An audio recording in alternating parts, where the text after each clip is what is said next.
तो जब से यूके में लेबर पार्टी ने इलेक्शन जीता है और गवर्नमेंट बनाई है, तब से लोगों के मन में बहुत सारे क्वेश्चंस हैं कि क्या डिपेंडेंट्स को फिर से अलो किया जाएगा, क्या सैलरी थ्रेशोल्ड को कम किया जाएगा, या फिर जो है वो माइग्रेशन को लेकर के गवर्नमेंट के क्या प्लान है। तो इन सभी बातों के जवाब जो है वो आपको आज इस वीडियो में मिलने वाले हैं, इसलिए वीडियो को एंड तक ज़रूर देखें। और जो भी मेरे चैनल पर नए हैं तो सब्सक्राइब ज़रूर कर दें, क्योंकि यहाँ पर आपको मिलेगी यूके से रिलेटेड हर वो इन्फॉर्मेशन जो आपके काम आ सकती है।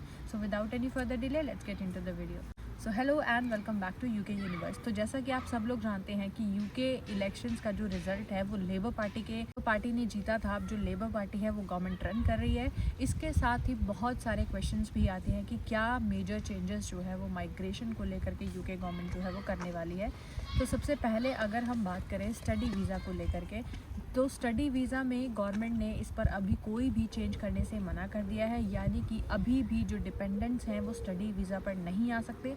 अगर आप यूके में मास्टर या ग्रेजुएशन करने के लिए आ रहे हैं तो आप अपने डिपेंडेंट्स को नहीं लेकर के आ सकते अनटिल एंड अनलेस जब तक आपका जो कोर्स है वो रिसर्च बेस्ड ना हो। इसके साथ ही अगर हम केयर होम वर्कर वीज़ा की भी बात करें तो केयर होम के भी जो डिपेंडेंट्स हैं, यानी कि अगर आप केयर वर्कर या फिर सीनियर केयर वर्कर जो है वो यूके में आते हो तो आप अपने डिपेंडेंट्स को अपने साथ नहीं लेकर के आ सकते। तो इस पर भी लेबर पार्टी का यही कहना है कि वो इस बैन को कंटिन्यू रखेगी और फिलहाल उनका कोई मन नहीं है इनमें से किसी भी बैन को चेंज करने का, यानी कि फ़िलहाल जो है वो डिपेंडेंट अभी भी स्टडी और केयर वर्कर वीज़ा पर नहीं आ सकते हैं।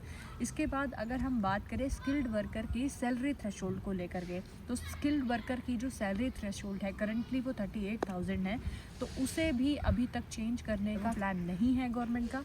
तो गवर्नमेंट का कहना बिल्कुल साफ है कि वो माइग्रेशन को लेकर के बहुत ही ज़्यादा स्ट्रिक्ट है और माइग्रेशन को कम करना जो है वो उनका प्रायोरिटी फैक्टर है, प्रायोरिटी फोकस है। तो उसे लेकर के जो भी चेंजेस गवर्नमेंट को करने पड़ेंगे वो ज़रूर करेगी और सैलरी थ्रेशोल्ड में भी इन फ्यूचर को हाई कर दिया जाए, लेकिन फ़िलहाल वही है जो पहले की गवर्नमेंट कर चुकी है। जो मेजर स्टेप गवर्नमेंट लेने वाली है वो है स्किल्ड वर्क फोर्स के लिए या वीज़ा को लेकर के।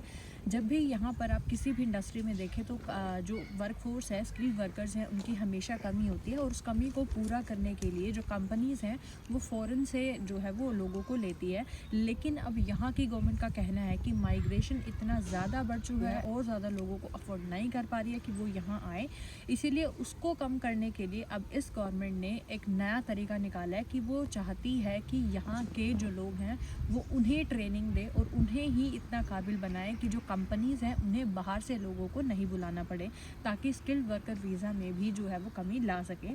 तो ये उनका मेजर स्टेप है और इससे बहुत बड़ा इफ़ेक्ट जो है वो एक स्किल्ड लेबर मार्केट पे पड़ने वाला है, क्योंकि अगर वो यहीं के ही लोगों को ट्रेनिंग देगी और यहीं के ही लोग जो है वो जो भी कंपनी में वैकेंसीज उसे पूरा करेंगे तो बाहर से उन्हें बुलाने की ज़रूरत नहीं पड़ेगी और जो स्किल्ड वर्कर वीज़ा है एक तरीके से वो भी खतरे में आ जाएगा। एक बहुत बड़ा मेजर चेंज जो है वो यूके गवर्नमेंट, जो करंट यूके गवर्नमेंट है वो कर सकती है कि वो स्किल्ड वर्कर वीज़ा में जो है वो कमी कर सकती है।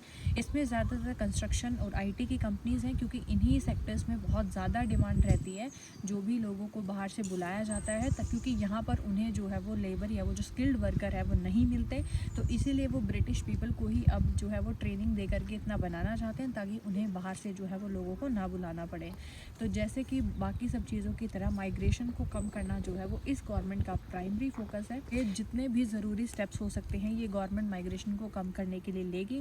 फ़िलहाल इसके अलावा जो है वो बहुत सारी चेंजेस इन्होंने किए हैं, जैसे रिवांडा स्कीम्स में असाइलम सीकर्स हैं उन्हें रिवांडा नहीं भेजा जाएगा, या फिर जो भी लोग इलीगल वे से जो क्रॉसिंग करते हैं बोट्स के थ्रू उन्हें भी रोका जाएगा, उस पर भी स्ट्रिक्ट सेक्शन जो है वो लिए जाएंगे। एनएचएस में और ज़्यादा जो वैकेंसीज़ हैं उन्हें भरने की कोशिश की जाएगी। जो यहाँ पर होम्स को लेकर के प्रॉब्लम्स आ रही थी कि लोगों को घर नहीं मिल रहे थे, उसमें भी इन्होंने बोला कि वो नए होम्स जो है वो अलॉट करेगी और बहुत सारे जो लोगों हैं जिनकी होम्स को लेकर के प्रॉब्लम चल रही है उन्हें वो अलॉट करेगी। वो मेजर चेंजेस हैं फ़िलहाल जो यूके गवर्नमेंट जो है वो प्लान कर रही है एक्शन देने की। इसके अलावा फ़िलहाल उन्होंने किसी भी बैन को हटाया नहीं है, डिपेंडेंट्स अभी भी बैन है। केयर वर्कर्स या स्टडी वीज़ा पर जो डिपेंडेंट्स आते हैं वो नहीं ला सकते हैं। सैलरी थ्रेशोल्ड अभी भी वही है। तो अभी फ़िलहाल आपको डरने की ज़रूरत नहीं है। जैसे ही कोई नए चेंजेस आते हैं तो do subscribe to the channel ताकि आपके पास सबसे पहले इन्फॉर्मेशन पहुँच जाए। So thank you so much, मिलते हैं अगली वीडियो में।